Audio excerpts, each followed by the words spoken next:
everybody, and thanks for checking out this month's review. So before we get into it, I just want to kind of address why this is a little different than how it has been. I didn't really like the quality of the reviews that I was doing live on Twitch. It just wasn't really working for me. So I'm going back to the old formula, which was doing it all beforehand and then putting it on YouTube only, and that'll be for the live reviews and the podcasts. But that's pretty much it, and other than that, let's jump into the review of Apex Season 3. Now, for this one, it is still going to be a little different because it's just a new season. It's not a whole new game. But we're going to talk about like the changes and all that and the new stuff that they added, and then I'm going to give you my opinion of it. So, first big news, right, is Crypto. They added a new champion. Crypto is a hacker. I believe he's Korean, I guess. I don't know. He has a couple of cool moves associated with his drone. So he has this drone that he can throw out, and you can like search around the battlefield to a certain distance. And then you can also, when you get his ultimate, he can like shoot out a EMP blast, and that takes out the shields of anyone that hits it in like a certain circle. I've played as him a little bit, and he's not bad. He's not really my favorite character, but I have had some success with him using him as a sniper. They also added a new weapon. It's called the Charge Rifle. It's an energy weapon. Surprise, surprise.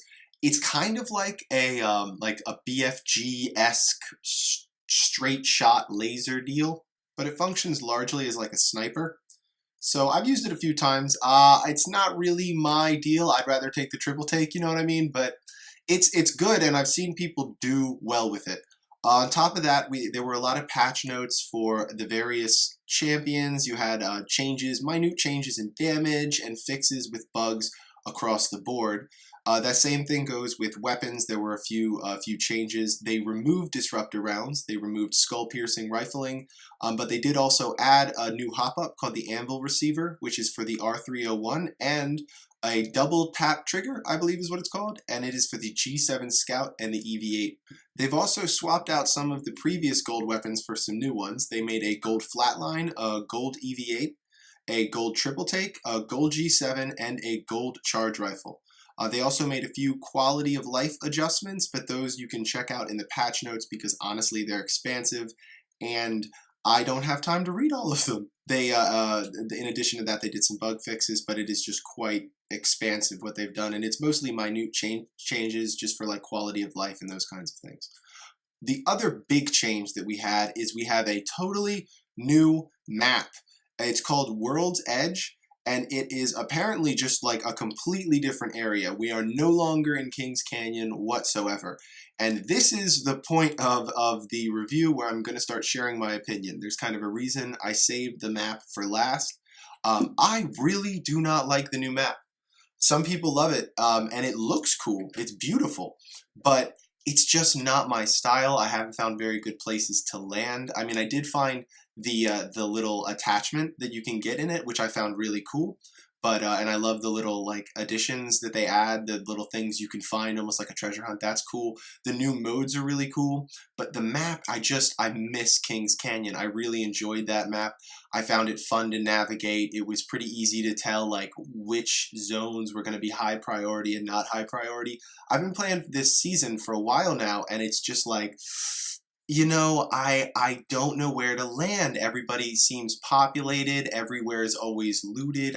It's very beautiful, but also almost like high contrast and over the top. And to me, it's just not the look. Everything else, for the most part, I like. I mean, Crypto's cool. I bought him. I played as him a little bit, but not really my style. I still stick with like Bangalore, Mirage, Caustic. Those are kind of my mains. The charge rifle is neat. It's definitely interesting, and it feels like it belongs in this world, but it's not my cup of tea. It's just because of like the long charge up kind of pause that comes with these kind of laser weapons, where you can just take the triple take and just pop, pop, pop, take down somebody's shields. You know, so some people do really well at it. I've gotten murked by it, so you know, it's not a bad weapon. It's just not my style.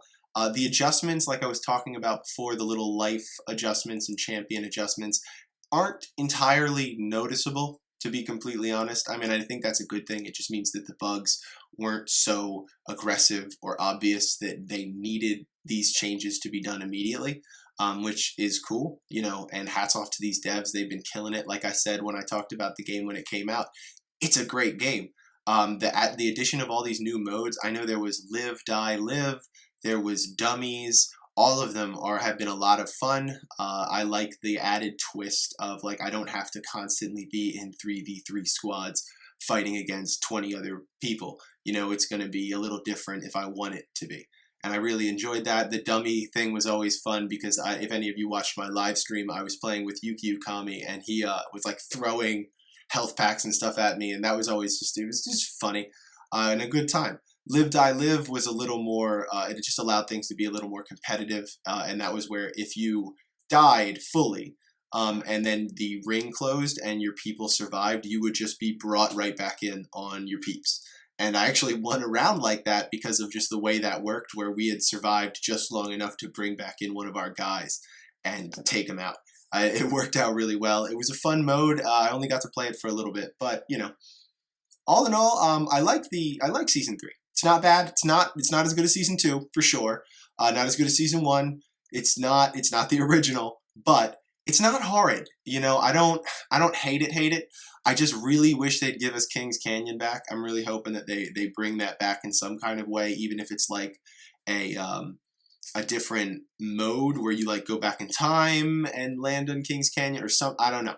But I really want that back. I don't love the new map, really. Beautiful. Again, love how it looks. Don't really like playing on it. I feel exposed a lot. It's just not fun for me. I mean, you know, it is what it is, right?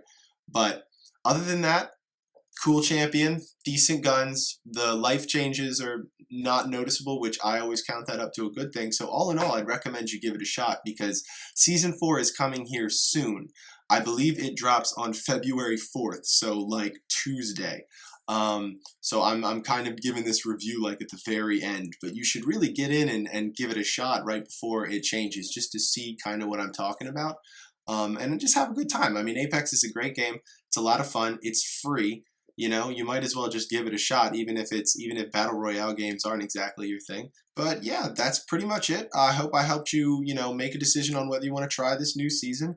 Other than that, thank you so much for checking out the review and the channel, and leave a like and a comment if you like what you heard. Have a good one.